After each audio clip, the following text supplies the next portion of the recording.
righty, how are you? Good, thank you. I probably shouldn't have said that. All right. All right, it's 5 o'clock, so I'm going to go ahead and call the meeting to order. I'd like to start with roll call. Can you call the roll? Got you go quick, sorry. Sorry, I'm running behind. Commissioner Allen? Present. Commissioner Dorwood? Sorry. Commissioner Ezell? Are they on yet? Here. Okay, Commissioner Waddell? Here. okay, Commissioner Stallings? here. Commissioner Mason? Here. Mayor Pinkinen? Here. Okay, all members are present. Pardon me? Dana's going to update the screens in just a minute with Oh, budget. okay. But we're we're ready to go, and Okay, good. Mr. Mayor. All right, we'll give them a second to update that and then go to item 2.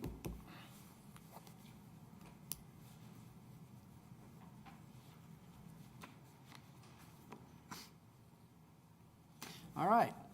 Item number 2 on the agenda, discuss and take necessary action on the fiscal year 2020-2021 City of Enid budget. Okay, we want to make sure that you get all the information that you need and want, but we're going to work very hard not to be here 4.5 hours tonight. So Jennifer is going to kick it off, and we do have some slides. We're going to try to get through them quickly, but if you have any questions, please stop us, and then we're going to try to hit highlights and then answer your questions, unless you like a different approach. Okay, no, that's fine. Good. All right, go ahead. Good evening, everyone. I would like to start off first by a few answers of things that were discussed on Tuesday night. Commissioner Mason, you asked about page 12, why general government is so different. So as I said before, that first column is actuals. So whatever happened, actual, that original budget for that year was actually over 900,000. So it's just areas that are not spent. General government is where commissioner expenses are, travel and meals, meals for this commission, liability insurance, and elections. So we put money in there just in case we have to have an election. Sometimes we know ahead, but sometimes we don't. So on the professional services line where we have labor-related issues and the ROGO contract, that was originally budgeted at like 217,000. We only spent 86. So right there is a significant difference of what was remaining at the end of the year. Okay, all right, very good. So that's just an example. I didn't get into any other departments, it was just that one, so. Okay, no, that's very helpful, thank you. Okay.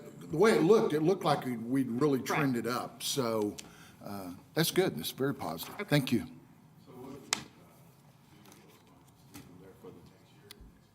They really just fall back into the fund balance. So anything you don't spend just falls back into the fund balance. It's not budgeted for anything, so it just moves into what we would do, actually what we're using this year.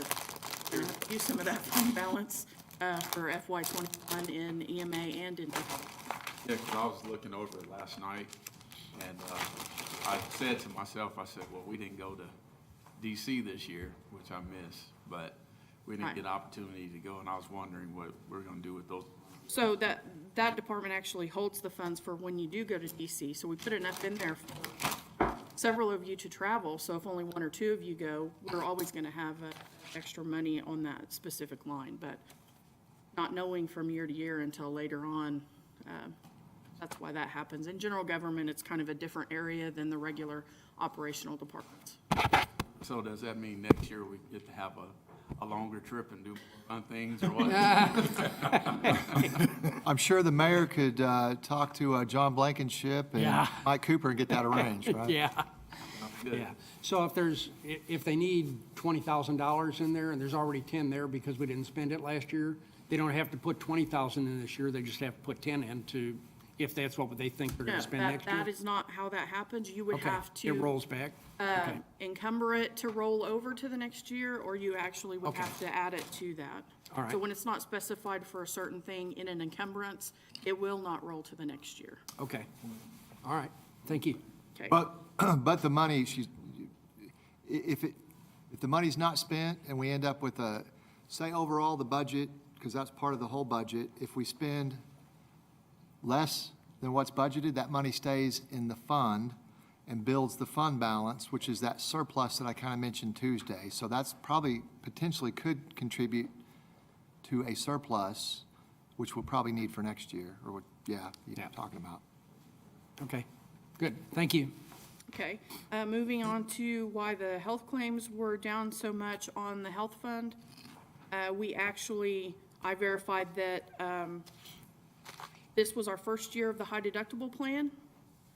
So we actually, for those people that chose that, we weren't paying claims for them until they met their deductible, which would have been much later than they normally would have. So it was just a little slower getting to the higher claims. And the health claims number does come from our consultant, Holmes and Murphy. And they have a calculation that they worked out. It's based on the number of covered individuals, and it's a per person per month calculation. And they give us the numbers, and that's what we put in for our projected claims for the following year. May I ask a question about that, please? Okay? So,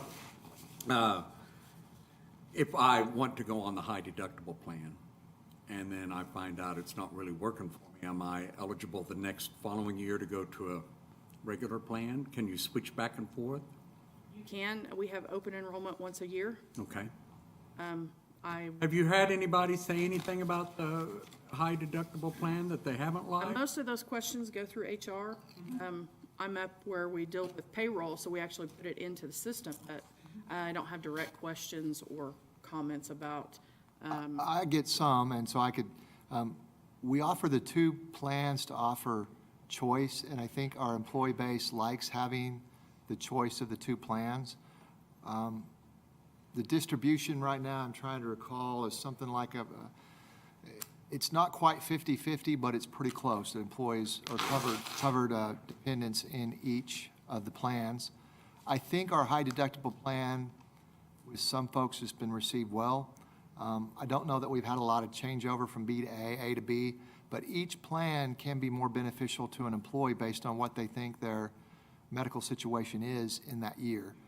So on the high deductible plan, is there a ceiling?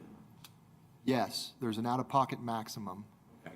which is actually really good. I think it's Yeah, $5,000. it could be $5,000, I think, so. Okay. And on Plan B, it's more like $13,000, $13,600 or something like that. Yes. Sure. Sure, yeah, you bet. In fact, we could probably do that at the next meeting. Next, Be helpful to me just to have it. Just to make the metrics on this many people involved. yes, we will brief it. In fact, on the 19th, I think we are going to have an action item on there for a health item, so that'd be a perfect time to tell you all about it. We will do that on the 19th. Okay, the only other thing. That was Rob talking. Would you mind talking to the microphone? I can't hear anything you're saying when you're leaning back. Oh, who was that? Okay, that was just, that was Commissioner Ezell. He's just reminding everybody when we talk, pull the microphone closer and talk into the microphone.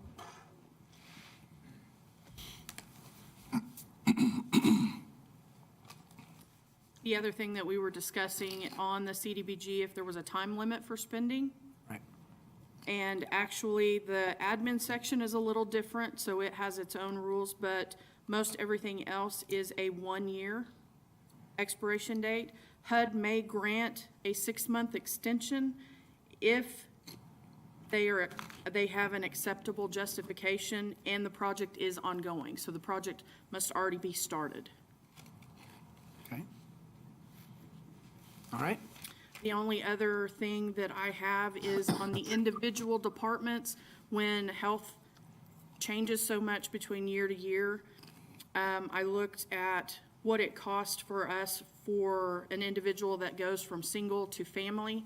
If they went from bottom end to top end, it's almost a $13,000 difference between one or the other. So you can see when one person can affect by $13,000, health changes in that health transfer line on each of the departments can change your entire budget significantly. Okay.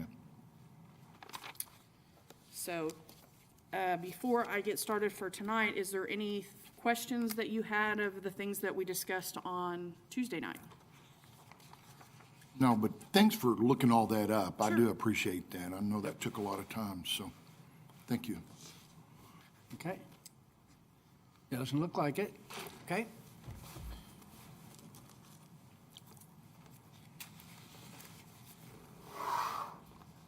Okay, here is our schedule, and tonight we will be talking about the 9 funds identified in blue: Airport Fund, Golf Fund, the 3 police funds, EECCH, which is the Event Center, Fire Fund, and EPTA. So we have all sections of the budget on the agenda tonight. So when we get to each section, if you have any questions about something that we've talked about before or the new sections, feel free to ask any questions. Okay. First, we're going to start with airport on page 90.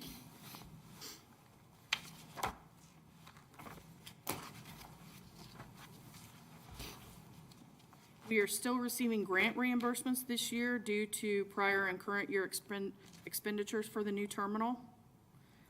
And also, our projections are largely increased for the Jet A fuel sales. We had, when Vance closed one of the runways down for about 6 to 7 months. So that is one big reason for revenues to be increased in the red. And the difference in this year's is we had to move that Jet A sales back down to normal. Reimbursements are a little bit higher projected for next year because the excise tax refund we will receive in next year, which is based on those sales to the government, and we get the excise tax refund back, just for that small amount per gallon. And usually it runs in between 90 to 140,000 gallons sold in a year. FY19 was 152,000 gallons sold. And for FY20, this year through the end of March, we're already at 551,000 gallons. So that's significantly higher. We already know what the calculation is for that much right there, so we increased the reimbursement revenue. Personnel services has a slight decrease. Contractual services has a slight increase. There were some items that we hadn't budgeted yet for the new terminal that are coming in higher, utilities, some janitorial services and things like that. Maintenance and operations is down a little bit. That has to do with the cost of goods sold that is attached to the Jet A fuel sales. Less fuel sales, less cost of goods sold.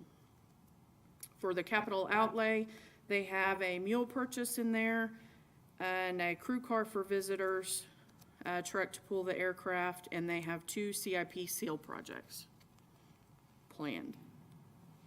They have a deficit budget, but have the fund balance to cover it. Okay. Any questions about airport?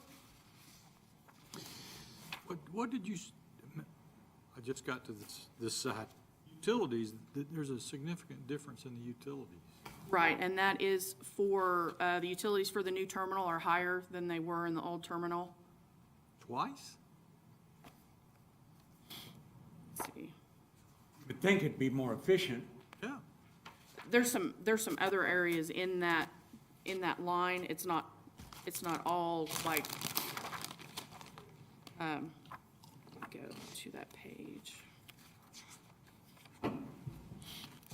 I think we were already low to begin with on that line, and then we had to move it up to cover the increase for the new terminal. And I don't know if they were running both areas for a time, that maybe we shouldn't have increased it that much. We'll just have to see, But historical, that was the number that came up. And Commissioner, I think there's also some additional expense in some of the equipment for the restaurant. Specifically, I think the walk-in freezer is bigger, so those electric costs. Yeah, it's all It's a all bigger utilities walk-in. that hit there. It's a bigger walk-in freezer facility than it used to be. There's a bigger hot water tank. I don't know if that's double or not, but It just looks different. it is different.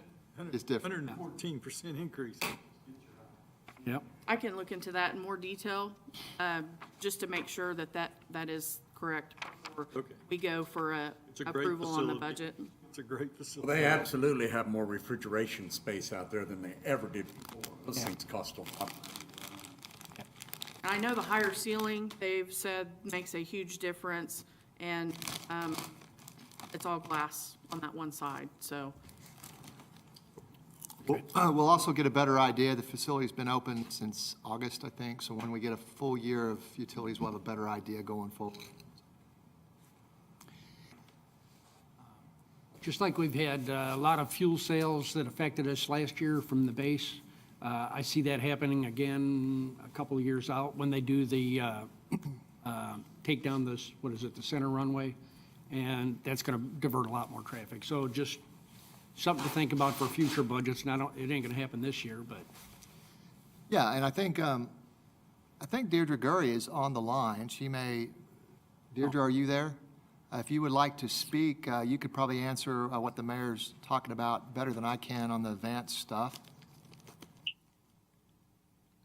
I can. So we have not built it into the budget, but they are currently projecting the beginning of calendar year 21. So the potential exists that we will get that bump in fuel sales in this fiscal year 21 budget, but we've not put it in there in case it does delay. So this budget, we might be where we were this past year, where we're coming back for more money just because of the extra cost of goods sold. But we didn't budget it in here, hoping that it happened, knowing that we can maybe add it later in case they do delay the project out of fiscal year 21. that's probably good judgment anyway.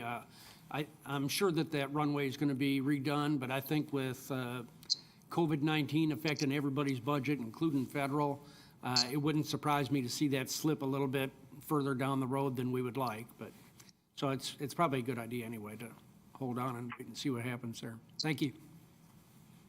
The last one actually didn't start, the little 6 to 7 month one that we had, it didn't start until 3 or 4 months later almost. So that was the other part of the decision, just to wait. All right, good. Thanks. That project will be significant. The engineers are estimating 12 months. So most people are estimating between 12 and 18 months of operating the way we operated for those 4 months in this year. So it's going to be even bigger of an impact when that does shut down. Okay. All right. Thank you. How long does it take for the feds to reimburse us for that fuel whenever? Usually within 30 days. Pretty efficient. We have a contract that says that. Yeah. Okay. You can make it shorter, but then you lose some of your money that you receive. So the timing for 30 days or 31 days was not an issue, so that's usually where we had went. I don't know when the next contract comes up, but that's usually where we stick to. Okay. Good. Any more airport questions? Nope. Okay, we'll move on to golf course, page 96.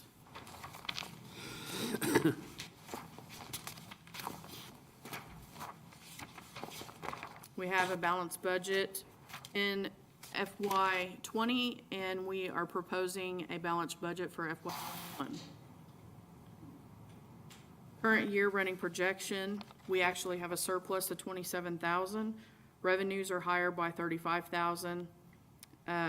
And expenses are approximately 57,000 under the adjusted budget.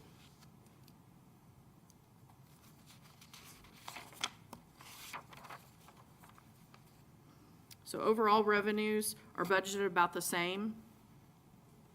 And the running projection revenues look really good, slightly higher across the board. Memberships are a larger increase, greens and pro shop sales. So we're looking at a increase in the usage fees out there. We just haven't been able to get to it on our study sessions. It's been on there at least twice. If everything's so wonderful, why are we raising the prices?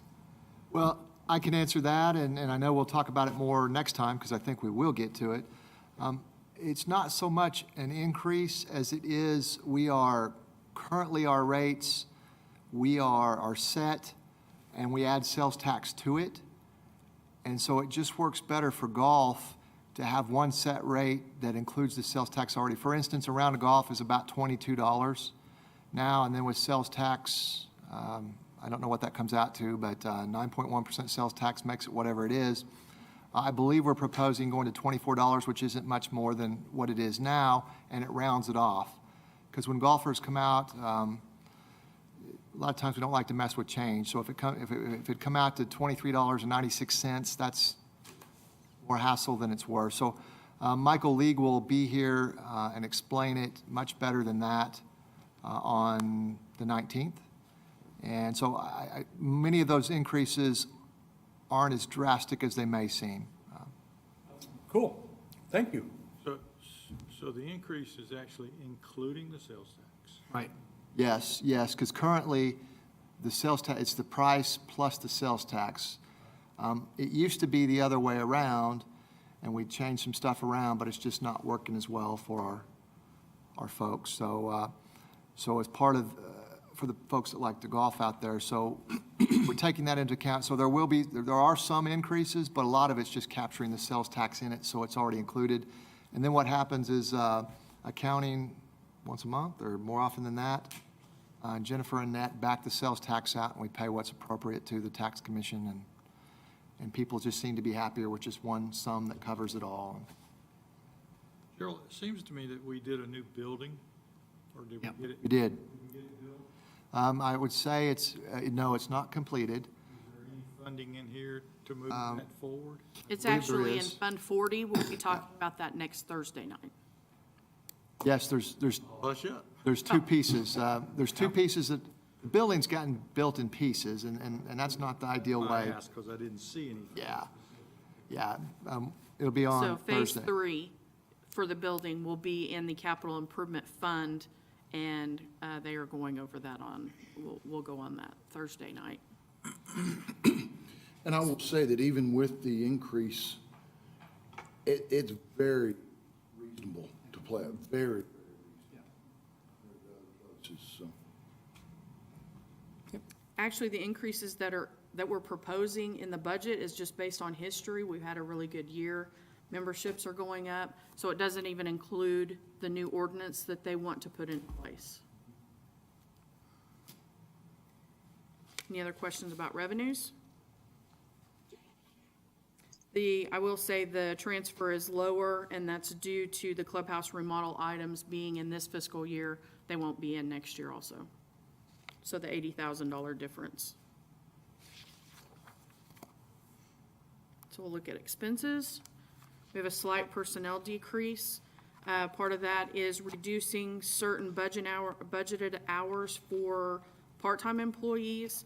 I got better clarification from Michael on which position works which hours, and his differ so much during certain seasons and things. We kind of got that worked out. Plus, if there was a health change.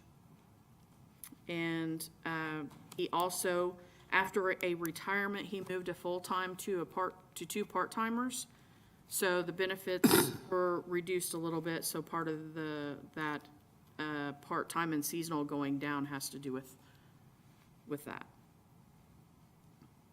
Contractual services increased $20,000 approximately to hire an architect to see what options they have for expanding the snack bar.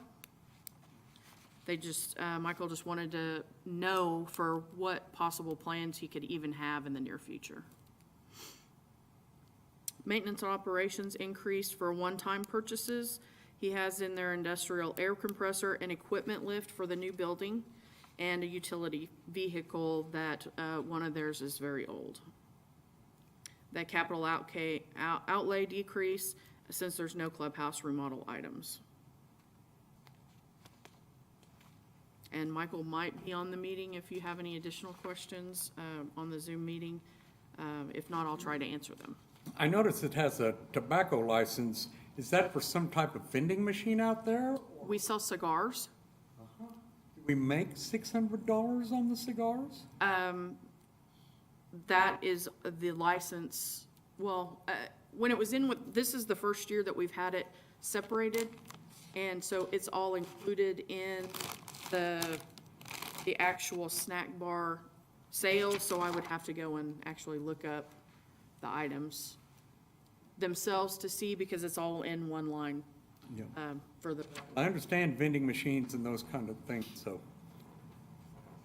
I know it's not in a vending machine. correct, But make Yeah. $600. That might be an amount, we had that just adjusted this year because now we're using, Spectra is running our snack bar still, and so they actually have the licenses with the tax commission for the snack bar. The only thing that we're selling is the tobacco, and I think it's much lower than that. But I would just have to check, because I'm thinking it's under $100. so was I. I'm, you know, like a gumball machine or those little quarter 50-cent machines, you'll see, you know, it's $25 or whatever. So that's why when I saw 600, I thought that's pretty high. If it was a cigarette machine, I might understand that, because it keeps you from having to report your sales on that particular item. So if I sell 100 cigars, you know, that license had paid for that. Right. Yeah, I'll find out for sure how much. We do have Michael on the line, I think. I think Annette pays that online, so I don't. So Michael will be able to answer that better. Michael, can you hear us? Yeah, can you hear me? Yeah. Hey, can you help us answer some of these questions? Because you've got a good handle on. Can you hear me? Okay. Yes. He can just tell us next time he's up. Sure. I don't think that tobacco license is an annual one. I don't think it's $600 a year. I think maybe we pay that and it covers for more than a year. But also to answer that question, we do make probably about $1,000 or maybe a little more on profit off of cigars. Okay, so we need to check the amount. So very good, Commissioner Allen. Hey, is there anything else you want to talk about on the budget? And the commissioners may have some questions for you too, and you're the right guy to answer them.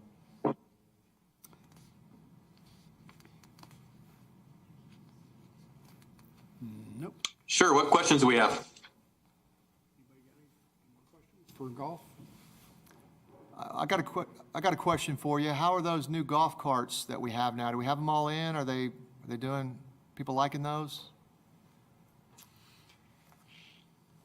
Yeah, we have them all in. We got 50 carts and they're getting a lot of use because we're turning them around, one rider per cart, unless you live in the same household. So a lot of sanitizing, a lot of cleaning, and they're holding up well. Well, I think you're doing a great job out there, Michael. Haven't we increased our memberships? Why don't you tell the commission a little bit about that and how things are going there? So yeah, I think this April, I looked at the final reports compared to last April, and we were about 40% over on revenue in the golf shop, green fees, carts, club sales, also membership. We are 3 years ago, we had membership in about 70 to 75 range, and now we're about double that. We're close to 150 green fee and cart members. Some are green fee and cart, some are just green fees. Play's been up, the course is looking good, and we're happy with everything the way it's going. Okay, thanks. I know next time we should be able to get to you and you can explain those golf rates. Thank you for the job you're doing. Yeah. Michael, while you're on. Sure, looking forward to it. Would also like to point out that Yeah, thank you. I would like to also point out, that our fund balance is actually in the positive, and Jennifer may mention that also, but we've been doing a really good job of minimizing expenses and also hitting our revenue goals. So thank you guys, I appreciate it. All right. Michael, I just wanted to thank you too on behalf of the city, what you've been doing during the COVID-19. We all take a little bit of heat for keeping golf courses open, but it's been my view for a very long time that if you're trying to keep people apart, 300 yards apart between tee boxes seems like a pretty good way to do that and give them some sunshine at the same time. But you've gone over and above in the way that you've handled that, doing individual carts instead of putting two people in a cart if they're not family. Those are all the kind of innovation things that we're looking for. So we want to do well at the golf course, but we also want to protect the citizenry. So thank you for that. Absolutely. Yes, very well. And we appreciate you also, Mayor, and board as well, City Council. Thank you very much. Okay. Okay. The tobacco license is $30, which is what I thought it was. So, that licenses line is also for any licenses that their employees get.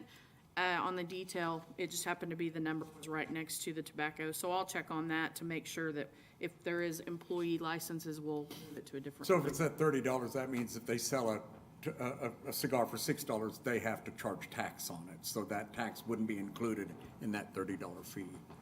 See, that's the difference. Let's not worry about it. Thank you, Commissioner. Well, I own bars and I had cigarette machines and all kinds of things, so.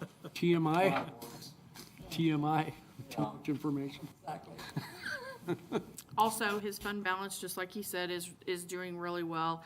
They were one of the funds that were negative fund balance, and now it's showing that he's approximately going to end the year with $283,000. So Good. over the last couple of years, he's done really well. Great. Ready to move on? Yep. Okay. Special Projects Fund, page 84.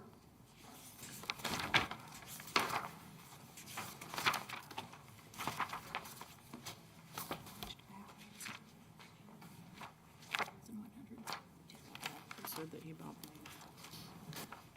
Just texted. Okay. So special projects is where the state and federal seizure monies are posted. And this is for one of the police groups. So they build up their fund balance if they have something significant that they want to spend or any projects. And right now they have a deficit budget. They are planning on paying for the Vertra shooting simulation equipment that is going to go in their building just south of here, which is approximately $160,000, and we will be getting an $80,000 reimbursement from OMAG. Okay. Any questions about that? Do you have anything to add? Okay. We'll move on to 911, page 120.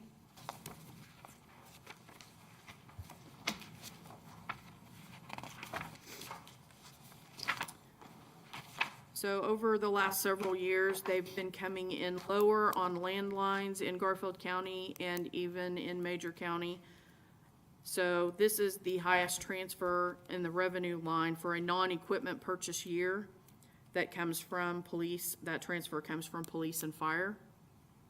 FY19 was $200,000, which is pretty much what it was almost every year prior to that, probably back 5 years before that. FY20 was $425,000 because they had some equipment purchasing to do. And FY21 is projected to be $325,000. So it's significantly higher than the $200,000 we would normally lower back to. The funding is necessary for the decreases in revenue. So I sat on that board, and at some point, we're going to have to figure out another revenue source on that because those landlines are just going away. And when we transfer $325,000 into that account, since we also dispatch, don't we, through our 911 for some other communities, right? So aren't we subsidizing some other communities on this as well? Right now, all I know we have is Major County, and we get partial funding from them. I know the smaller areas in Garfield County, well, you just talked. We do dispatching for the public school system. They're paying for that. We're in negotiations and talking about Wacomas possibly, and some other smaller communities. But, you know, you're dead on with the revenues from the landlines falling. And then we subsidize, the police department does, because they do dispatch for us. So we have to give them some money for that purpose. It's a standalone entity. But yeah, we're looking for revenue all the time. Okay. Yeah, I mean, it's something that at some point is going to have to be addressed. Well, and it did in the legislature a couple of years ago. They raised the mobile rates, I think up from 50 cents to 75, skimmed some of that off for administrative purposes, to set up various boards and oversight. So the move is by the state wants regional 911 centers. So we'd love to get Kingfisher on board, or say Grant County or Woods County, or Alfalfa County. And we've talked to them. We keep trying. And if we can get that kind of revenue stream too, I think we'll be fine. Okay. Thank you. So if you happen to make your way to Oklahoma City down there, David, you know, here, you might remember. What are you trying to say, Ben?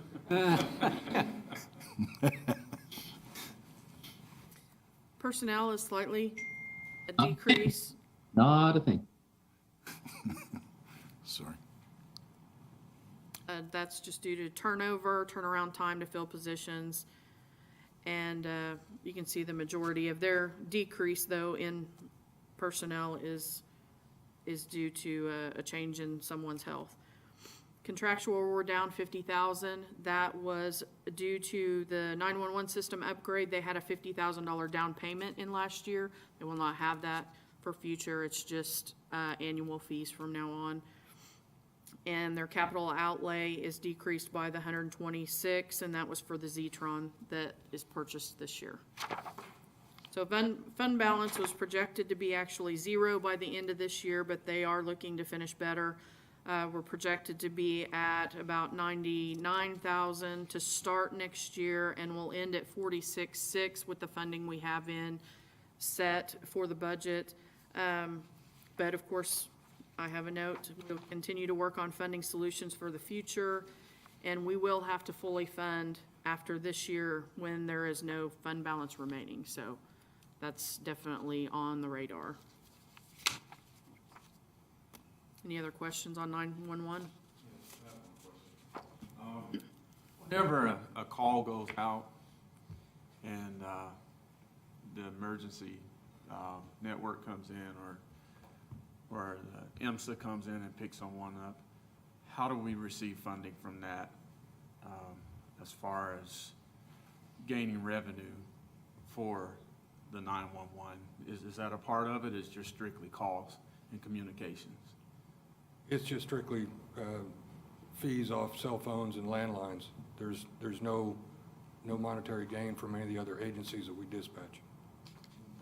Outside of the public school system, which they're paying for that, and that's the only one we dispatch for right now. So the hospital receives all of that? I mean, Yeah, here's why I'm asking this question. You know, it's really costly for the fire department to go out, because they go out before anyone else. You know, and with me being on the sales tax revenue commission review, I kind of have an idea of somewhat how it works, but I've always wondered, you know, how do we receive funding to be able to make our budget?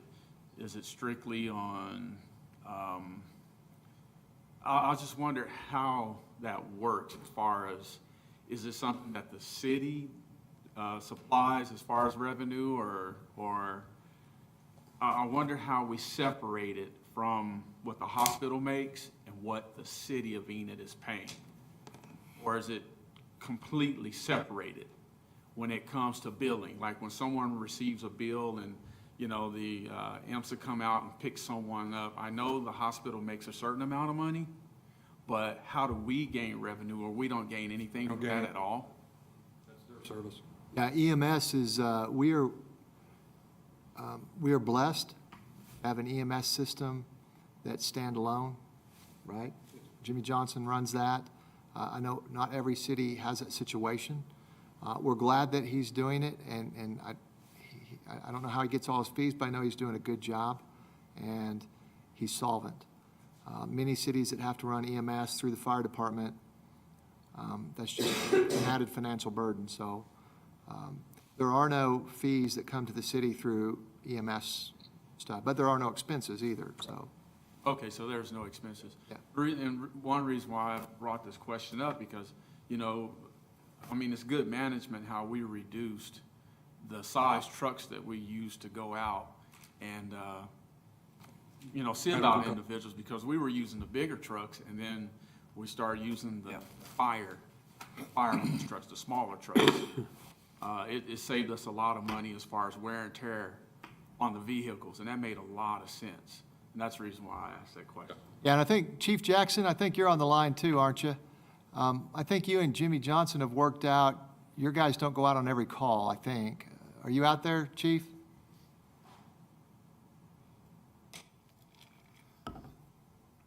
Yes, I'm here. We have certain types of calls that we do respond on, and it's the majority of their calls, but not all of them. It's a system that works pretty well, and I think it's beneficial to the citizens. And as you know, we're looking at those medical calls being about 70% of our incidents that we respond to. It's a good relationship. You know, I think Commissioner Norwood's asking if the fire department receives funds for that, but no, it's a service provided by the city, and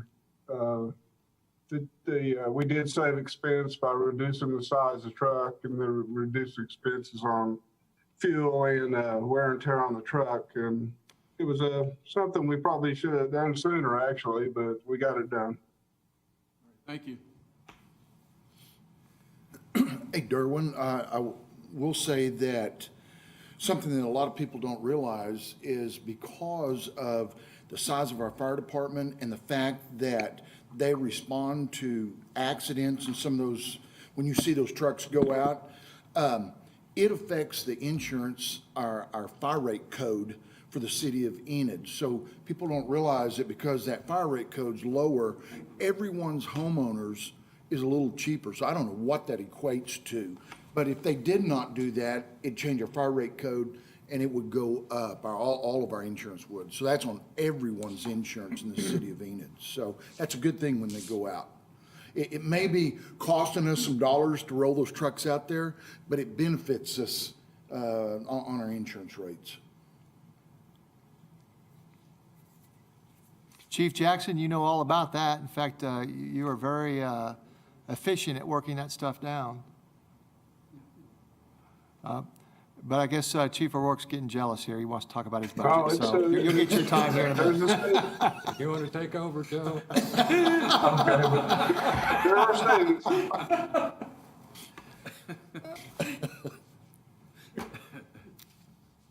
If no more 911, we'll move to police.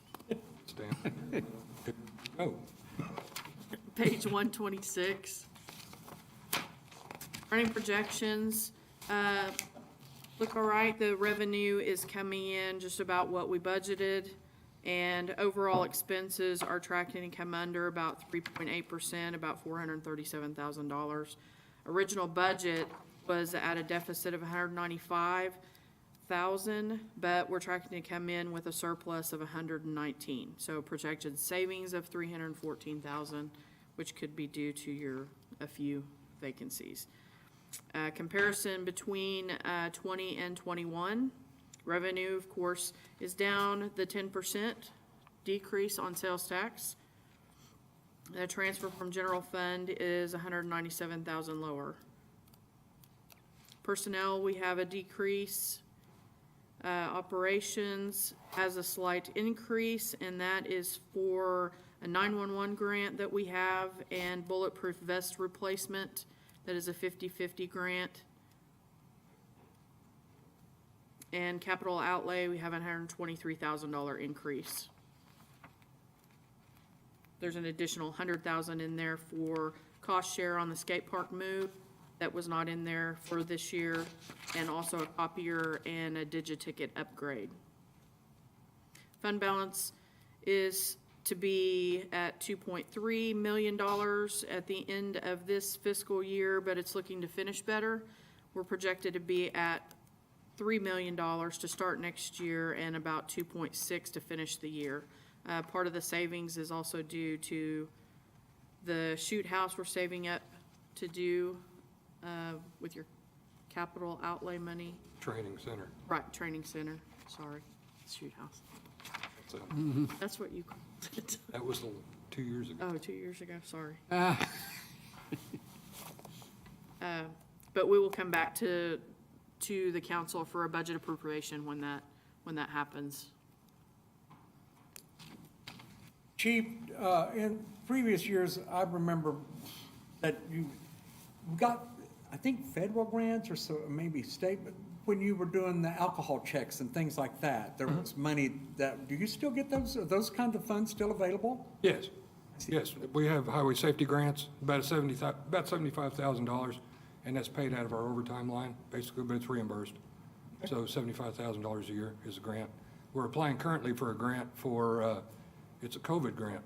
It just sort of popped up, and the government's giving away a lot of money, and we're eligible for about almost 49,000. So we're applying for that. We should have that application done this week for equipment. So yeah, we're getting a grant we can. Okay. No? Joe, do you got anything else? Yeah, Joe?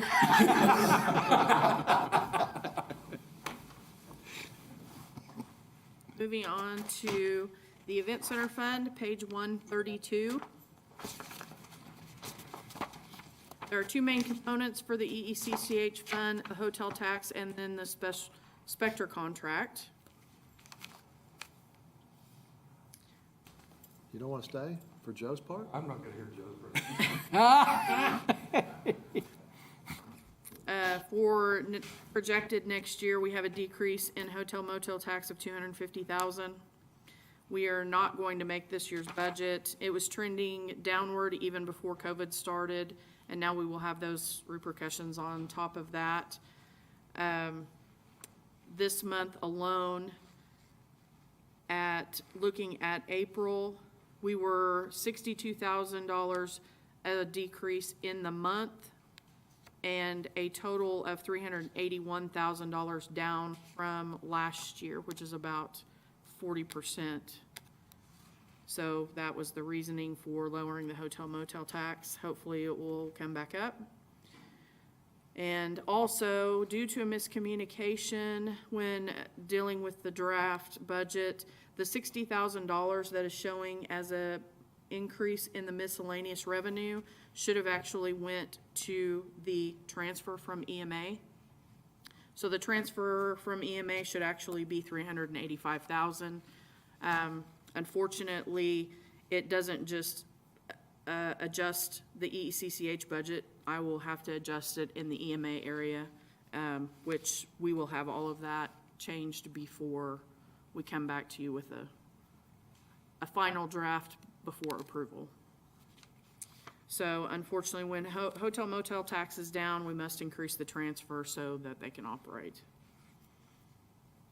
Contractual expenses are down, which is due to the decrease in hotel tax, so the percentage paid out to the county also is lowered.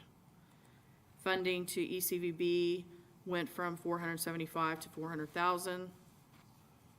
And M&O increase is based on Spectra increasing their expense for more rentals for FY21. And capital, we have a slight increase for maintenance and repairs as needed to the buildings. Any questions about that so far? So the events that were scheduled that we had to cancel, how many of them were rescheduled? Well, I think Kevin will talk about that. He is up in just one more slide, and Okay, I was looking I'll at let- him when I asked that Oh, question, sorry. so that's quite all right. the next slide just shows the computation of how we get to the supplementation for the operating budget for Spectrum. So we start with hotel motel tax, and then we reduce that by the amount we have to pay out to county. We add in just a little bit of interest that we have, and then take out the other expenses, and we get to the remaining hotel tax we will have projecting for next year's only $34,000. The transfer from EMA adds $385,000. That number is in here correct. I went ahead and put that in there so we could see what the number was at the bottom, which is the $419,000 that Kevin will show on his documents also.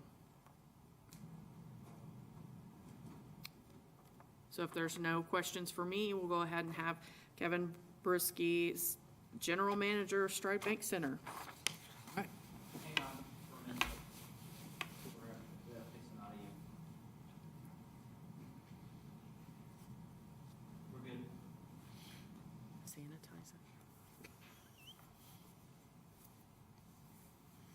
Okay, do you have the slide to, I have a presentation that goes with this.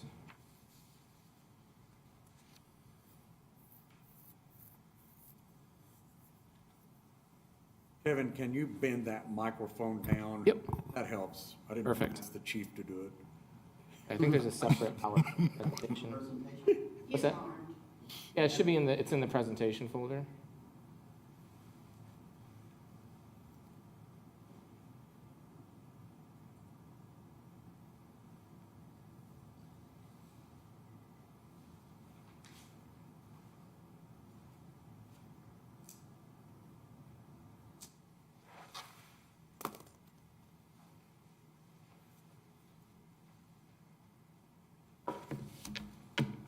Thanks. If everyone has a copy, I can just go through right here. I think it was there. I don't think they do, Dana's- but you yeah, can, Yeah, it's out there. We'll pull it up here in just a minute. yeah, but Okay. you've got a paper now, so you Perfect. can start. Okay, so we'll go through it. So what we're looking at this year, first, thank you, Mayor, Commissioner, City Manager, for letting me speak here tonight and present kind of where everything stands. We'll take first a look at where numbers are currently this year through 9 months of actual and 3 months of projection. We're going to come in at about 319 events, which will be down about 70 to 80 events that we've done in the past. A lot of that is due to COVID-19 and no events for the second half of March, all of April, all of May, and a limited number of events for June. So our event operating income, because of that, will be down as well. We're going to be right around $453,000. Our operating personnel expenses are a little over $1.3 million. Other income right around $350,000.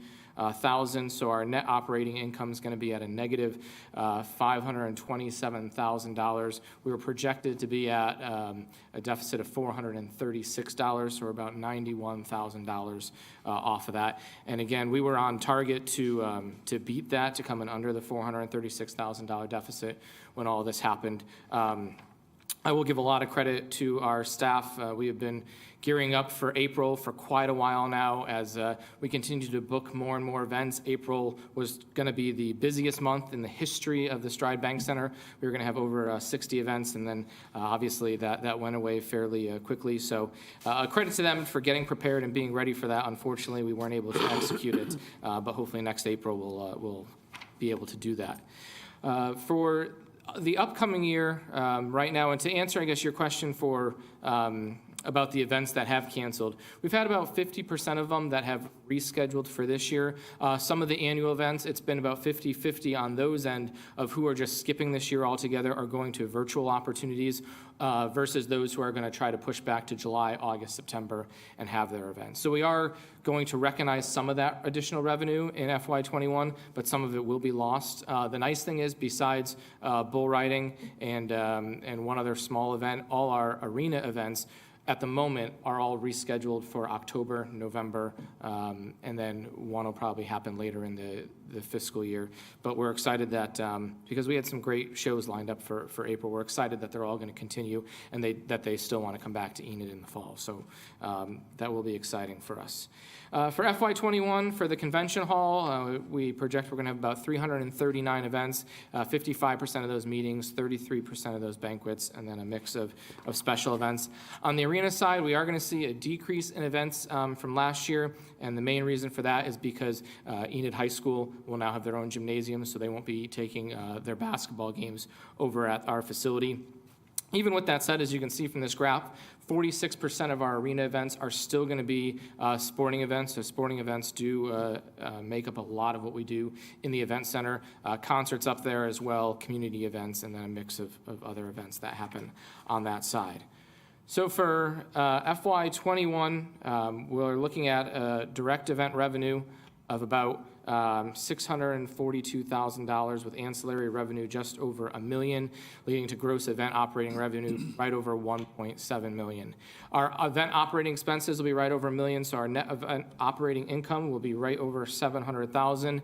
Add into that the other income, which is majority sponsorships and order charges. That gets us to $365,000 for a total operating income of just under 1.1 million.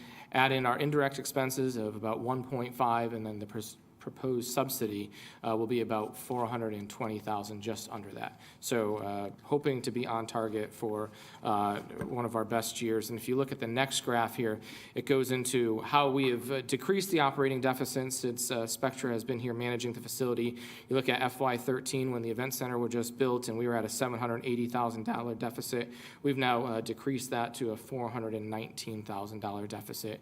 As events, I mean, these last couple of years we've had 400 events, which is amazing and just awesome for a facility of this size and a community of this size. And I think a big tribute to our staff and our sales staff for making that happen. Our partnerships with Visit Enid in the city to bring in some great conferences and conventions that, as the hotel gets finished, are even going to continue to grow. So we were excited up until COVID-19 to say that we've decreased the operating deficit every year, but unfortunately we're going to have a little blip in that come FY20 because of that.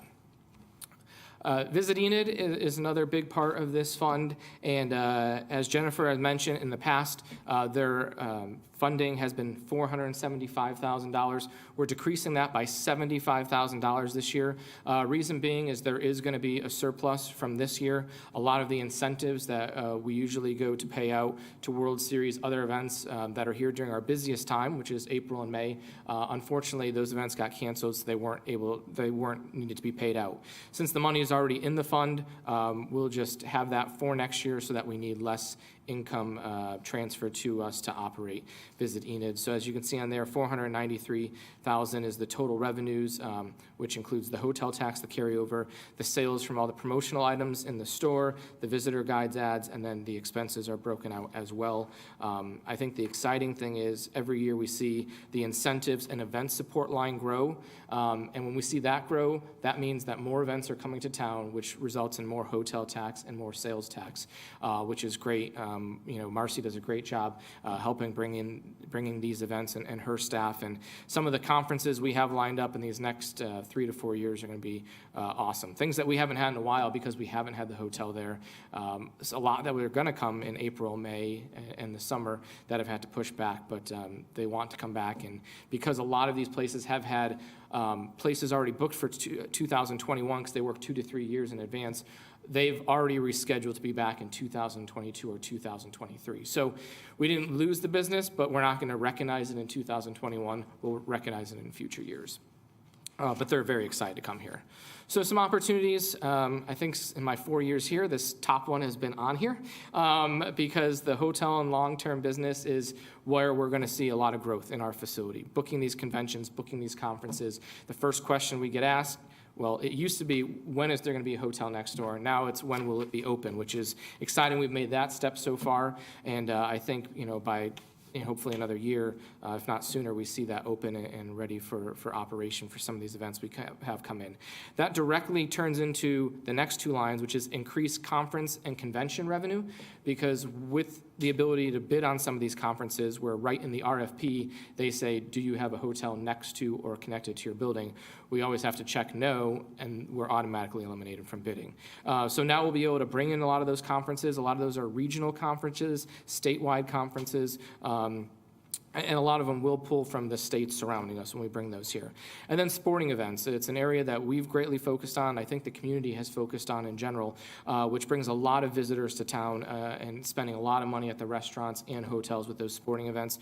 We have some great ones right now that have come every year. Maybe is one that will be coming in July, and I actually just talked to them. They will be planning on coming this July and have already had good response from their teams. They draw from all the surrounding states, and they have a lot of groups that come in from the West that have the opportunity to go to some maybe tournaments closer to them, but they really like coming to Enid because of how they're treated, because of the facility and everything that we have to offer. So it's really exciting for us to hear stories like that when these teams want to come to Enid and keep participating in these tournaments. And I think that'll give us the opportunity to pick up even more of them as we continue to grow. A continued diversity of events. We really like spreading out everything we do so that we have concerts, we have sporting events, we have banquets. There's nothing that we really won't look at to try and see how we can continue to increase revenue and business at the Stride Bank Center, which in turn will lead to additional sales tax and hotel tax. We work very closely with Visit Enid to work with the hotels and develop some great relationships with these hotels to bring that in. Another area of growth for us we have on here is off-site food and beverage. We've actually started doing this the past couple years, and I think this year we're going to have a really big opportunity to increase that even more. Marcy and I talk about that often because there are a lot of groups that come in for group tours that are looking for off-site catering, and unfortunately there are less and less businesses in this community that are offering off-site catering. I know this past couple months with COVID, we have lost another group that's willing to offer off-site catering. So we're really down to 1 to 2 in the community. So it's an area where we can step in and really assist with some of those groups to make it possible for them to come in. Yes. Yes, so not small groups where they would just go to a restaurant. It's when they're at the Simpsons Museum or the Cherokee Strip Regional Heritage Center and they have 50, 100, 150 people that they're looking to feed on site. So those are the opportunities. The one challenge that we can continue to run into is COVID-19. It's not going to go away overnight where all of a sudden events are going to start, as we've all seen.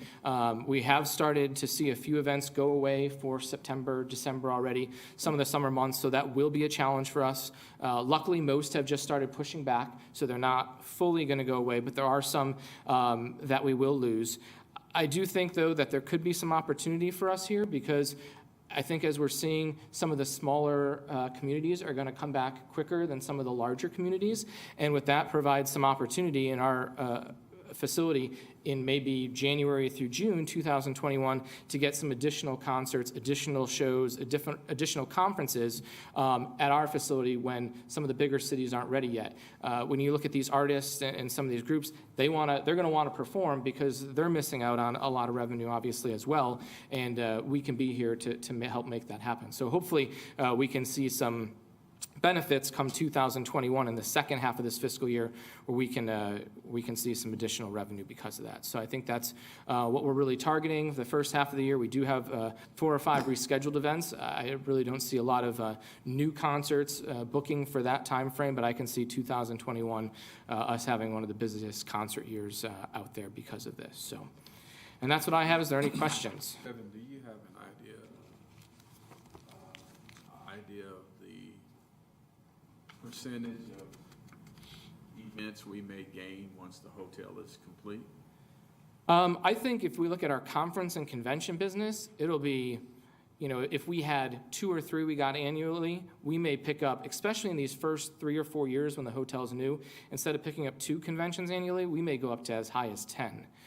It could be a very large increase just from what we've already booked and what we've seen. I think in 2020, we would have been close to 10 to 12 conferences here. We lost a couple in April and May, and I think we lost another one in September. But that's all going to come back in the next few years. So, AKA wants to come here as soon as Yeah, and we see that with a lot of conferences. The biggest one that unfortunately didn't work out was AMBUCS.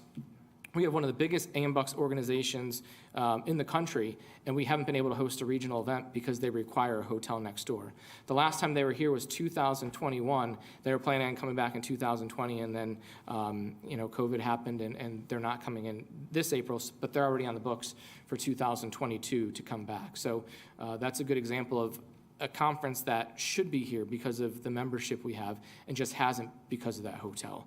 And we're going to see more and more of that. We're working closely with a lot of conventions that have been loyally going to Tulsa and Oklahoma City that now we're going to be able to get here. And I think the really cool thing that we offer on top of the hotel, so we need that piece to the puzzle. That's going to be key. But from the conferences that have broken away from the cities to see what it's like going outside the city, the success rate there and the feedback we're getting from them is so positive that they're talking to all these other organizations, and now they say, well, we heard that the experience was awesome in Enid. We want to come there once the hotel's open. One great example is the Baptist Foundation of Oklahoma. They came here, and it's a great story because it's based off of a member of the community who was on the board who said, you need to go to Enid. You need to try Enid. And they came out here and did a concert. This was 2 years ago. So 2017, had an awesome time. It went really well. They had great turnout. They loved the hospitality they got from Enid, from the Stride Bank Center.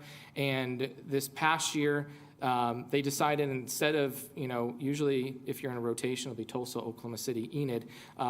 They went somewhere 2018 and then came right back in 2019 again because they had such a great experience and enjoyed it so much. And now we're talking about potentially working on a show to bring that back again in 2021, where maybe we can become an every other year thing. So another example, the Architects of Oklahoma, they came, had a great time. The Episcopal Foundation of Oklahoma came, had an excellent time as well, and had some really, really positive things to say. So between the hotel and word of mouth from all these other groups that have come out and experienced it here, the feedback's been incredible. And it really makes it easier when I'm going out there and talking and pitching to these conferences and conventions, and the same with Marcy, when we have those success stories out there that are saying, you want to go there. Because Tulsa and Oklahoma City, they have conventions every weekend. So you're just one of many. Where in Enid, you're treated really special because even at 10 of them a year, that's not a ton.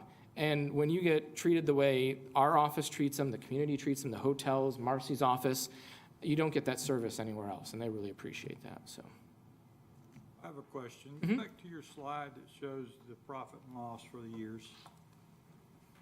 Yep. Do I ever get this thing where it pays for itself? Probably not. I don't think it'll ever get to a point where it's going to cover itself. My goal would be where we can get to a point where the hotel fund covers itself so that we're not transferring any money over from the operating account. Because I think part of the hotel tax there is to cover visiting its expenses, to cover our expenses, and to cover the Expo Center's expenses. So if we can get it where that hotel fund covers that and we never have to draw out of the operating fund to cover us, I think that would be a big win, because then it's 100% funded by hotel revenue and hotel tax, and it never has to come out of the operating fund. And I think we can get there. What else can we get? I'm a numbers guy. To break even? I don't know. I think we can definitely get closer with the conventions and the conferences. I think there's some other areas of growth as well that we can get to. So I think, it will be possible in the future to bring this number, another, $100,000, $150,000 down. We can get there. I think every year we've seen some major drops. The first year to the second year, just opening and It's flattened out now. it has a little bit. If you look at some of the bigger drops, so after the first year to the second year, just initial cost of operating. Then you look at FY16, FY17, have an awesome partner in Stride Bank. And for them to come on and bringing up that naming rights partnership with us has brought us that next gap. I think where we're going to see the next big drop or difference is when we have the hotel open because we can bring the conventions in. So I think we're going to see another big decrease in deficit. The reason I bring it up is there are a few people that always want to talk about this deal and talk Yep. about the fact that we made representations that would make money and those kinds of things. Mm-hmm. You guys have done a good job of bringing people in here in different events and that sort of thing. I think you could put a little bit of focus on your food. Mm-hmm. My personal experience is that's where you need some help. Okay. Especially the larger events. Mm-hmm. Definitely. Glad it's here. I'd like to see that curve come on down.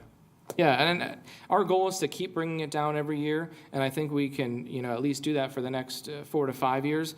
The other thing that we don't show, and I have a slide, I didn't include it in this presentation, is the amount of sales tax that is coming in from people who are coming to Enid from outside of town, because obviously that doesn't reflect in these numbers here, but I think the number is about $1.3 million in sales tax revenue that we generate from people coming in outside of Garfield County to attend events somewhere at the facility, whether it be concerts, conventions, banquets, things like that. So hopefully we see some value in what it brings into the community to adding to the sales tax revenue as well.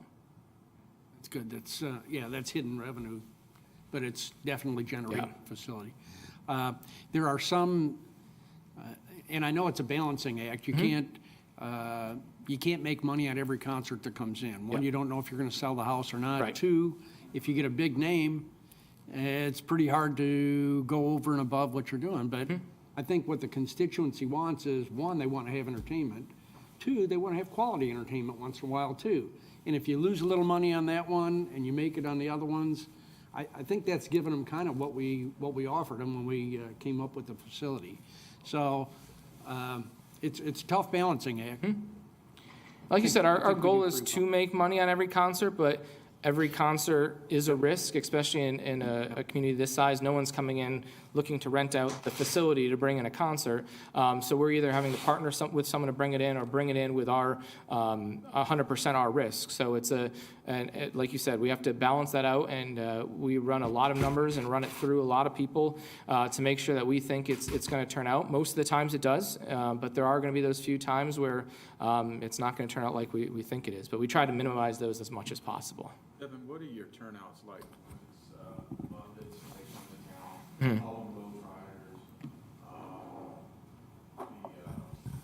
the circus, things that are for children. Do you have a really nice size turnout? We do, and some of them. Let me jump in there, just for our viewing audience out there. It will help if everybody can pull the microphone closer to you when we're talking, just FYI.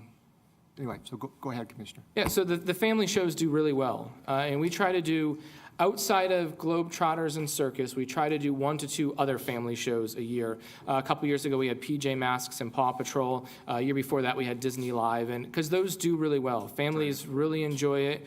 The Globetrotters is an annual to every other year event. The Circus comes every year, which is really well attended. So those events do really well, and if we can do the 2 annual ones and Globetrotters and Circus, and then add 2 more each fiscal year, I think that's the perfect number for us, where we see attendances that, we'll get up to that 2,000, 2,500 range. I know the year we had Disney Live, which was before I was here, they actually sold out the one show where they had to go and add a second show that same day because it did so well here, well beyond what they expected, so. That hotel's very important. Yes. Any other questions? Do you look out the front door and see where they're at on that hotel? Yeah, Can you see any every day. carpets or beds being put in or paint? I'm thinking, well, right now, because sometimes when I walk up towards the post office or downtown, I could see more people on the front of the building. I'm looking at the back side of the building. So I don't see much happening on the back side now, but I'm thinking inside and the front is where they are working. Because I do see vehicles there quite often now. So it has definitely increased in the last couple of weeks. Even as we go into the fall and Up by your mic. people start returning to events, they are a luxury item, and people are hurting. They don't have that, that extra money, so it might be a little bit rough. Yep. For a while yet. So I think, you're just gonna have to carry on. Yep. Can't just stop. Right. So for one, I think you're doing a good job over there, and I just hope we continue to have great success. Thank you, Marcy, for helping bring people in here. I appreciate it. And along those same lines, I think even the events that do happen, what we've kind of noted as well is that less people may attend those events because they're still concerned going out to public or to larger gatherings, which we completely understand. So even if someone still does their event or their gala, they may have less people attend because people aren't coming in. And, Marcy just put, a note here too, that when you look at our hotel tax revenue, 70% of that's coming from corporate entities as well. So we're really working on that other 30% that keeps it balanced if the corporate, community doesn't have as much or doesn't have as much need for that. So that's where our role and everything that Visit Enid's working on fits in, so. Excellent. Thank you. All right.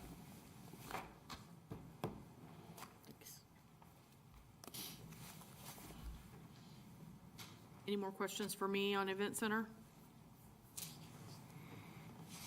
I will be moving to Fire Fund on page 134.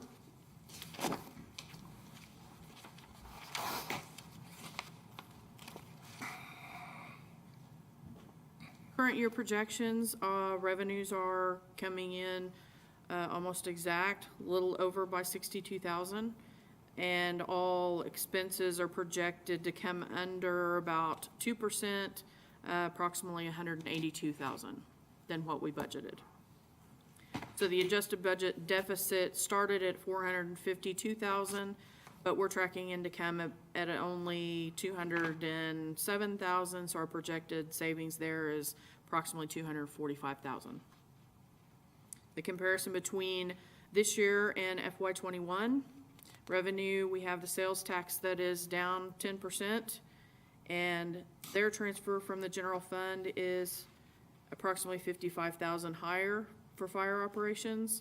That's due to just the definition of what their funding resolution is and lower expenditures toward capital outlay. Personnel has a slight decrease. Operations have a slight increase, very small. Capital outlay is a decrease of the 604,000, and that is them getting their pumper truck in this fiscal year.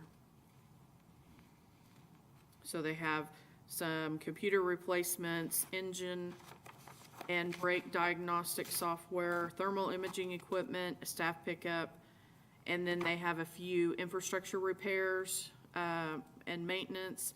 And this year is at Station 1, the interior, exterior, and their north parking lot.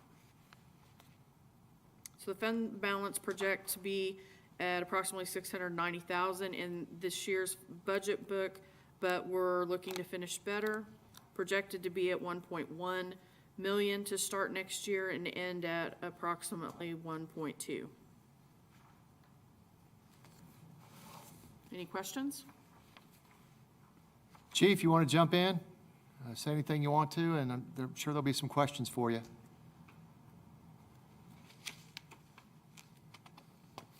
Don't you think I've talked enough, Gerald? Well, O'Rourke does, so. I thought he did. I'm glad I have to look at him and that scowl on his face when I talk. I don't know what to say. It's pretty well the same budget we had last year for funding and our expenses, except for a reduction in capital. As Jennifer said, our big expense last year was our new engine, and there's some work here that needs to be done at Station 1. That's not a total remodel by any means, but we need to put some money into our facilities to update. And this building over here has been here since 1984. And there's some things that are just need to be taken care of. But I think we'll get by with our numbers. I was pretty happy that our contractual services and maintenance operations, we look like we're going to finish this year with make it, and I'm hoping that next year we run about the same. I appreciate the commission. I appreciate the job that city administration has done with helping put the budget together and providing the funding we need to provide the service to the citizens. Okay. All right, thanks, Chief. Bet. Any other questions? Any other questions about anything in this section? Anything that we talked about Tuesday night or what we've discussed so far tonight? Okay, Is that our trigger to move on the agenda? trigger. Oh, okay, that's the trigger. Wake up, Mayor.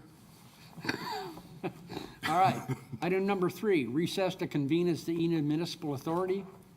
Item number 4, all trustees of the Enid Municipal Authority special meeting are in attendance. Item number 5, Enid Municipal Authority special meeting is now in session. Item number 5.1, discuss and take any necessary action on fiscal year 2020, 2021 Enid Municipal Authority financial plan. Okay, we'll start with an overview. Total revenues are budgeted at 53.7 million. Total personnel services are just over 4.1 million. Operations total, which is contractual services and maintenance and operations, are at 32.7 million. Capital outlay, 1.3 million, and then the debt services at 17.7 million. So we do have a deficit projected in EMA of 2.2 million. The personnel section of the category is approximately 7.4% of the total expense. Operations is at 58.5%. Capital is at 2.4%, and the debt services is 31.8% of that total. And we are looking at page 150. So we'll go look at the comparison from FY20 to FY21. And revenues are down 3.8 million. We had a balanced budget in FY20. We'll discuss more detail on all these categories in the next slide, but overall, the revenues are down by that amount because of the $2 million we reduced in water revenue and the sales tax transfer of $1.8 million due to sales tax being decreased by 10%. And the water sales, that's just from our businesses not being open, I'm guessing, right? I mean, It's based on usage. Right now, I don't know that we're definitely not gonna hit where we budgeted for this year. And so, they're planning on, possible write-offs, maybe some adjustments due to COVID, and usage is down. So that was, management's. In our large industrial customer, we've seen a reduction too. I think their business may have been impacted. So we're concerned how that may go in the future. That's probably the primary reason that we're showing revenues down. They were gonna do a turnaround. I don't know if they did that, but that certainly would affect it during that 2-week, 3-week, 4-week. Yeah, and I'm not clear on when that turnaround starts or if it started already. One of these Yeah. days I need to reach out to the plant manager and talk to him. So that was the reason revenues. Personnel decrease is pretty much the same across the board. Longtime retirees, having new people come into their place, and changes to health plan choices. Regular turnover, we do have one position in EMA change in water. They changed the position description, and it went down a couple of ranges than what they had in that place before. So that would be cause for another small decrease in that section. Operations has a slight increase of 360,000.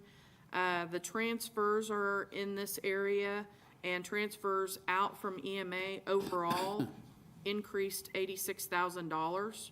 We also have a 2% increase in the Stover contract. And we have some increases in the solid waste lease line due to including the balloon payments at the end of the 2 leases that end in FY21 for the dozer and compactor And we have some smaller areas that are also increased in the operations. The debt decrease is almost 1.5 million, and we are paying off 3 notes. 1 we paid off early this year, and 2 are going to be paid off early in FY21. So we discussed that a little bit on Tuesday night, but we'll look at some detail closer on later slides.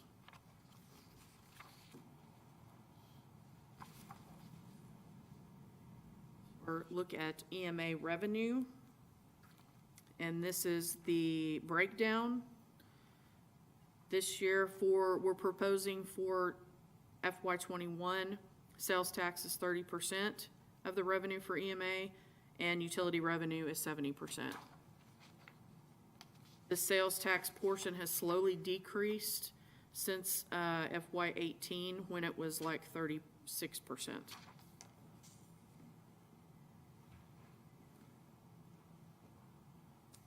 Then we'll look closer at the individual revenue items. Water, we already discussed, is $2 million down. Stormwater, we have a slight increase, and that's based on a historical average. 3-year average has been over 1.85, and we are actually currently going to end this year approximately 1.9. So we felt okay in increasing that. Trash services increased. That is the landfill, residential trash, and commercial trash. And we have a 5-year average for them, approximately 5.9, or 5.6, sorry. And then the 3-year average was 5.62. So we're currently running projection is 5.7, so we felt comfortable in increasing those areas. Miscellaneous is down by $210,000. That was due to us having a truck reimbursement in for this fiscal year, and that of course won't be in next year. Sales tax is down by the 10%, which is the 1.8 decrease. So total revenues are down by a little over 3.7 million. So we look at EMA expenses, and they start on page 151 to 152. The individual departments are back behind that. Personnel is decreased by the 282,000, and operations is an increase I've already mentioned. So overall, we're looking at a 1.5 decrease.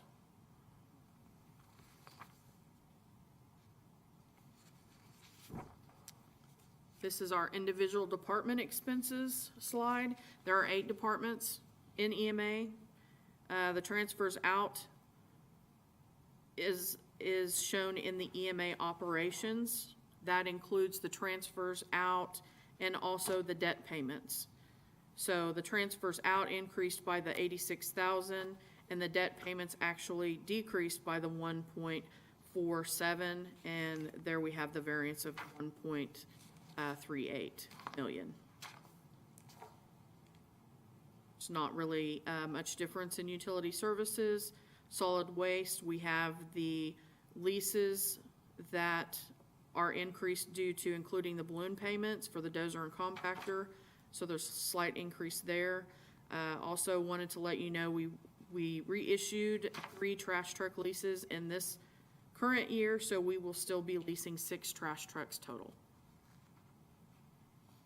Public utilities, there's not much difference here, but we did move the cartograph software to the IT department in the general fund. So there's a decrease there that shows that's the biggest change there. Water production is payroll decrease due to turnover, and then they changed the electrician position to a systems integrator position. Utility maintenance, not a lot of difference here either. They did increase for some demo and drying beds in their building facility maintenance line, and they did increase their vehicle maintenance by some, but it was offset by decreases in their personnel. Wastewater plant management, we have an increase 2% to the Stover contract, And then capital replacement, there is a decrease, but it was just due to the requests were at a lower dollar amount than we had this year, because all requests were put in the budget that we received, and we'll see the detail on a later slide.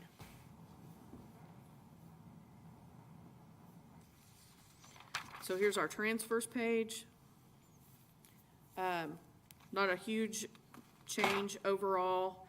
The CIP program, which consists of the majority of that, increased a total of 93,000, and then we have the small decrease with EEDA of 7,000. The event center shows status quo, but should actually be the 385, which I discussed earlier. This is that little miscommunication in the wrong line.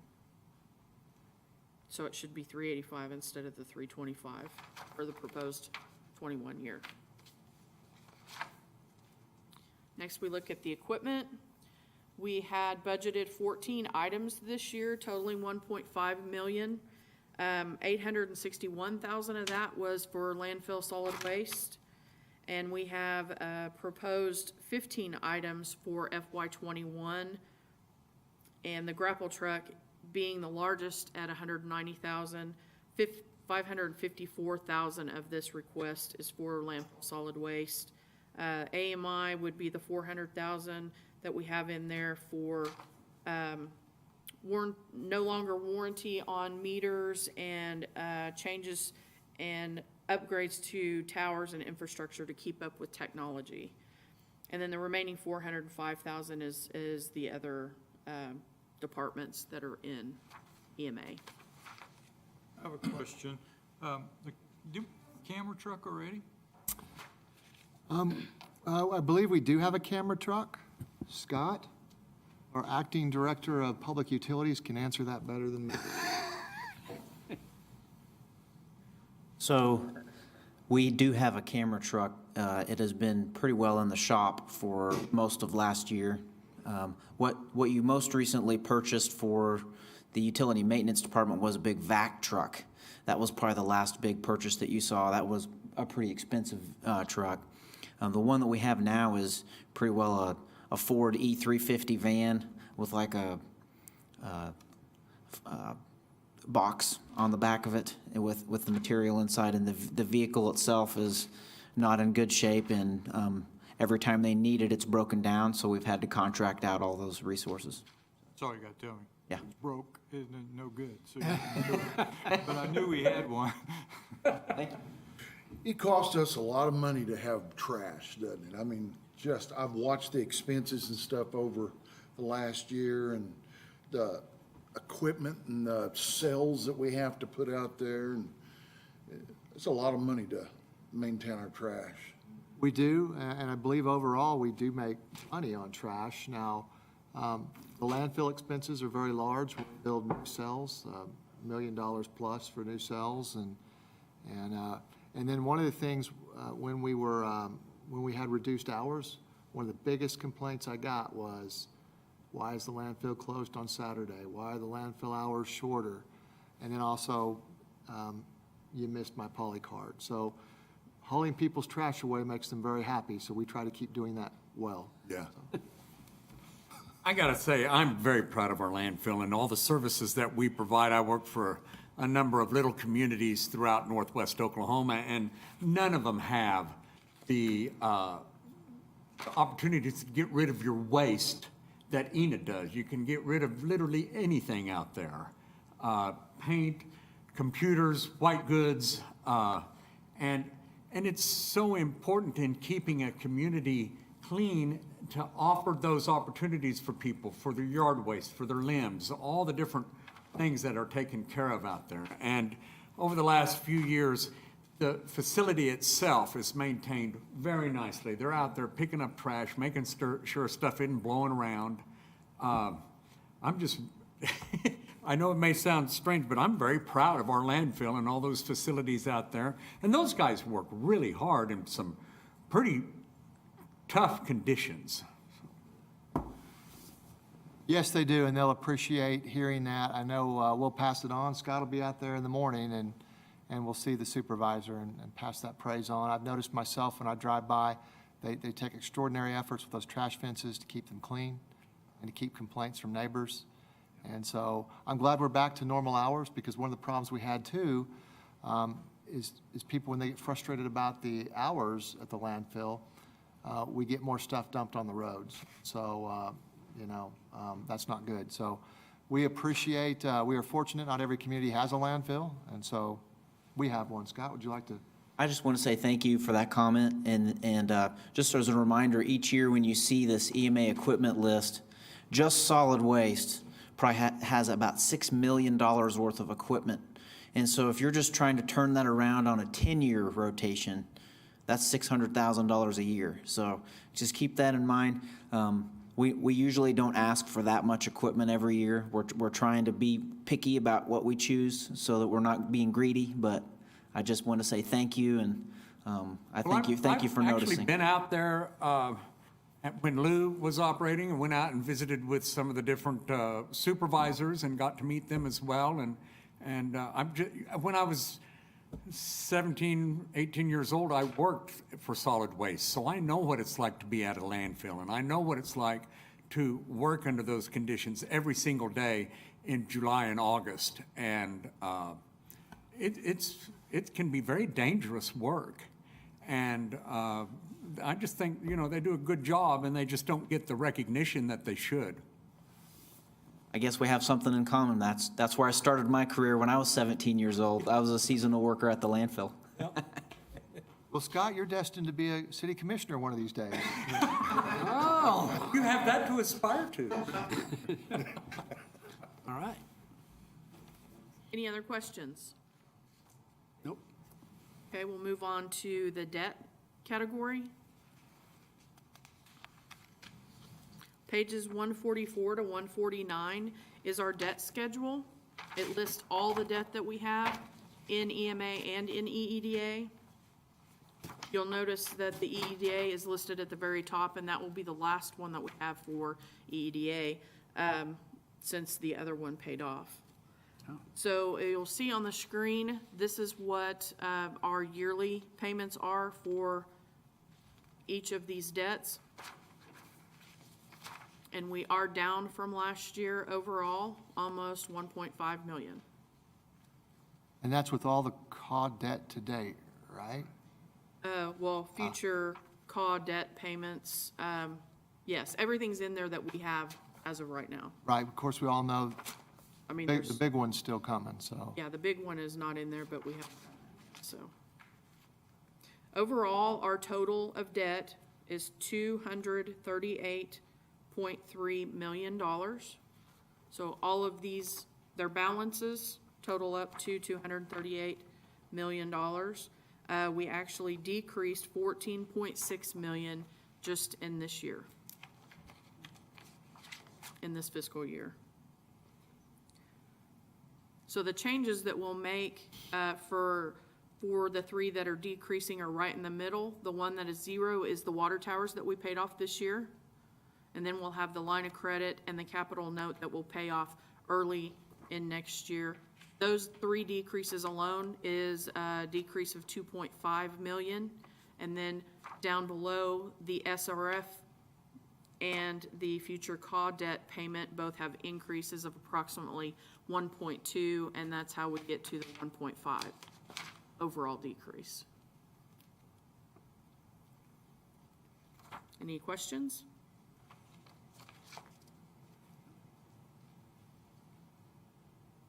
Okay, before we move to another section, is there any questions that we just talked about for EMA? Nope, doesn't look like it. Okay. Okay, all right. Next up is item number 6, adjourn to convene as the Enid Economic Development Authority. Item number 7, all trustees of the Enid Economic Development Authority special meeting are in attendance. Item number 8, the Enid Economic Development Authority special meeting is now in session. Item number 8.1, discuss and take any necessary action on the fiscal year 2020-2021 Enid Economic Development Authority financial plan. This is just a place setting for if you have any questions of what we discussed on Tuesday night. We'll have another opportunity next Thursday, too, to talk about everything again, too. In case there's nothing tonight, that's okay. Thing here? Nope. Okay. All right. Moving number 9, adjourn to convene as the Enid Public Transportation Authority. Item number 10, all trustees of the Enid Public Transportation Authority special meeting are in attendance. Item number 11, Enid Public Transportation Authority special meeting is now in session. Item number 11.1, discuss and take any necessary action on the fiscal year 2020-2021 Enid Public Transportation Authority financial plan. Okay, we'll start with the EPTA now. Page 184. We had a balanced budget in FY19, FY20, and we're proposing a balanced budget for FY21. Projected expenses for this year are high due to the mid-year appropriation of grant funds for buses that we did. We actually have received 7 buses in the last 2 years. We received 3 in FY19 and 4 this year in FY20. So we're doing very well. Now we'll look at revenues. We have an overall decrease in revenue of $112,000 or 12%, and that's just due to the bus revenue that we won't get next year from the grant. Transit revenue reductions are very small, and then the transfer from general fund is consistent with our current year. Questions? Okay, let's look at expenses. It's on page 185. Personnel services increased $13,000, and they did increase one part-time driver this fiscal year. The current year is lower due to turnover and turnaround. She's had some vacancies, and then we've had quite a bit lower riding during the COVID.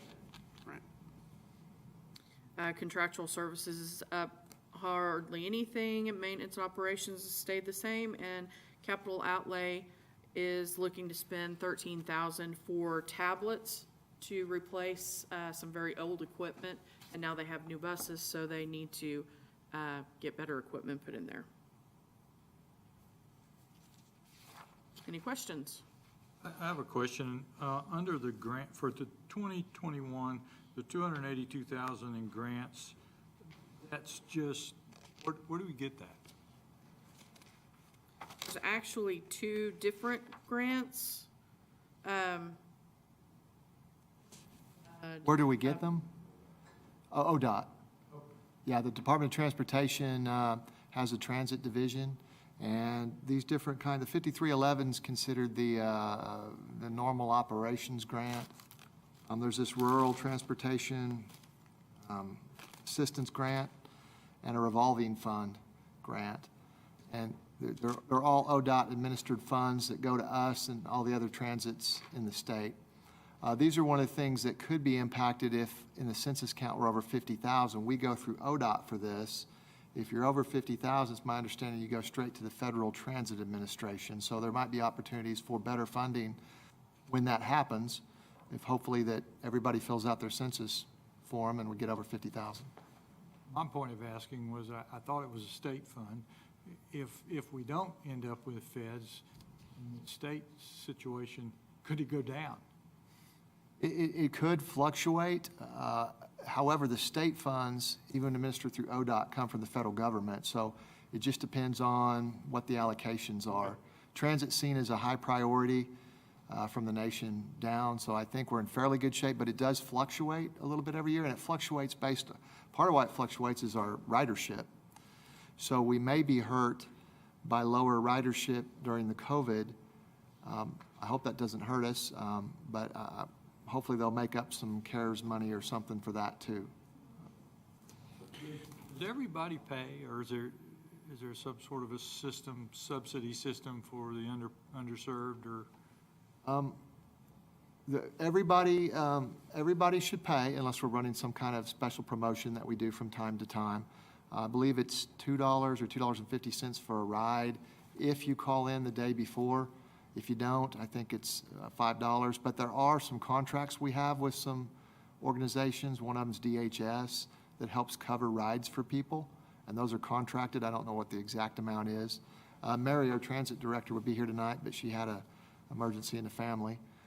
So a lot of folks that qualify for help can be covered in that contract, and then we bill for those rides at the end of the month. In fact, Jennifer, I think you bill for those, don't you? Your department does. Mandy does now. Mandy does. So there are occasionally we do run specials, and I know sometimes New Year's Eve, we have a couple that always donates money for their daughter. But for the most part, everybody either pays or we account for them and bill somebody for them. And why did that grant go down, or why do we think it's going to go down this year? Well, a lot of it is fluctuation in ridership. So, and let's see. This 112,000? The 112,000 was specifically for the buses. Oh, okay, yeah, that's the capital, yes. So the buses that we received this year, we received grant funding for, and that's why it's in the grant line. But next year, we will not be getting more buses. So I see. Okay, okay. that is the exact amount of what we had in there for the buses. Okay. And that's another grant-funded deal. It's normally, I believe it's like 8317, something like that. Also funded through ODOT. So currently, because we have gotten 7 new vehicles recently, we think we're in good shape. But those funds aren't necessarily available every year either. When they come open, if they do, we may put in at that time, because that's a good match to get a vehicle, again, for only about 17% of the cost. Any other questions? I will say too, just jumping in there, it's, as I've been here for a long time, for the transit, it is a necessary service in town. There are underprivileged people who don't have vehicles. A lot of their trips, if Mary was here, she would tell you the majority of their trips are to haul people to work, places like Tyson, and also to take people to healthcare appointments. So transit has been deemed an essential service, even through, and we ran, for the most part, through the entire downtime, although we had some drivers at home because they were in the vulnerable group. It's a vital service, and for the people that it serves, I think it's a pretty good service, and I'm glad that we can offer it. Okay. There's no more questions for EPTA. Then I am done for tonight. All right. We will meet back next Thursday, and we'll go over the capital improvement funds. Okay. Item number 12, adjourn to reconvene as the Enid City Commission. Item number 13, discuss and take any necessary action on the fiscal year 2020-2021 City of Enid budget. So does anybody have any other discussion they'd like for tonight? All right. Seeing none, take a motion for adjourn. Motion. Second. Motion and a second. Call the roll. Sorry. Commissioner Allen? Aye. Commissioner Norwood? Aye. Commissioner Ezell?